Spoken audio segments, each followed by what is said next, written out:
Meron bang stone para maging mabait ang boss at mga ka-workmate mo? Okay. Well, isa lang ang masasabi ko dyan, sis.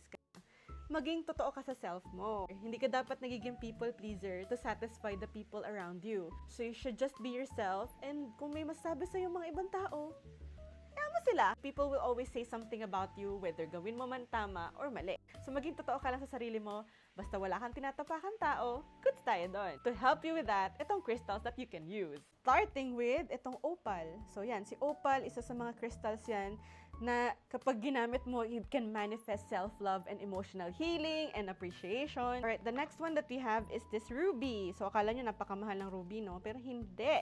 And then, ang ruby, Eucorundum, is very, very nice also to promote self-love and healing.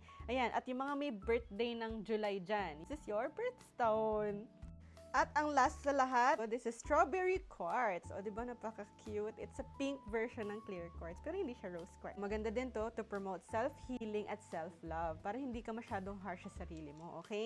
So, hindi ko na patatagalin. Ang moral natin dito is, i-appreciate natin ang ating sarili because ang number one na magmamahal or mag-appreciate sa'yo is yourself.